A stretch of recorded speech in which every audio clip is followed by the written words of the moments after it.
She had a bad feeling, and that bad feeling was getting worse by the second. So now they were here and they needed to get in and close this opening up tight in order to keep the evil ones out.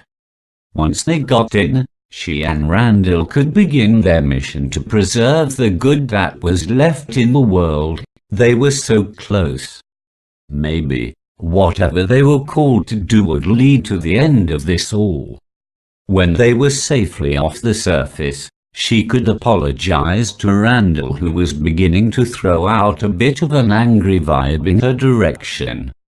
His anger was broadcasting itself very clearly now through the barrier she had created to try and hide her weakness.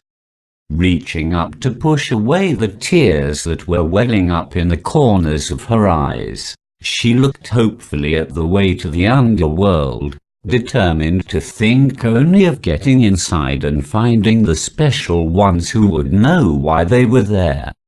A shadow shifted in the small space between Alice, Randall and the doorway as the girlish voice suddenly became sharp, sounding loud in her head. Not so fast, Alice. The voice was hissing at her now. All pretension of friendly helpfulness was gone.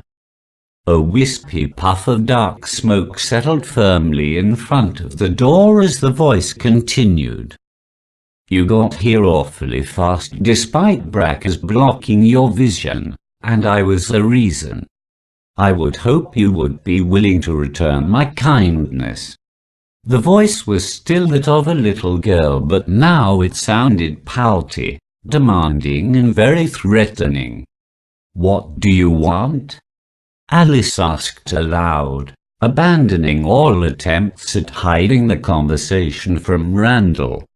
He could already tell from the look on her face that something was definitely wrong, and the fact that Alice was looking at something he couldn't see right in front of the doorway.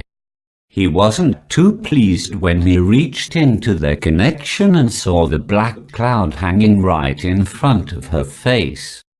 Whatever that thing was, it wasn't friendly, and it was definitely blocking the entrance to the underground places. A strong current of energy flew from Randall's fingertips and made brief blinding contact with the entity. The electricity he hit it with was enough to break the cloud apart into slight puffs of blackness, but it wasn't enough to make it stay that way. The darkness reformed quickly and flew toward Randall, settling into his body before he could protect himself.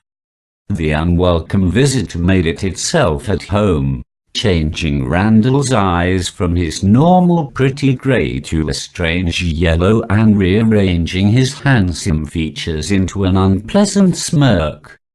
The young man then turned and faced Alice, his tall frame standing so close to her that she caught the faint whiff of decay that accompanied the evil thing that had taken over his body.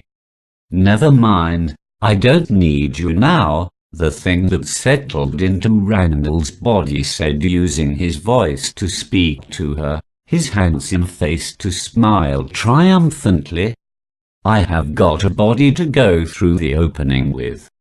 That's what I needed this whole time. This is the only place we have not been able to get through.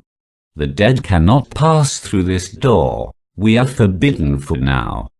My allies, the Garen, are still about 100 miles away.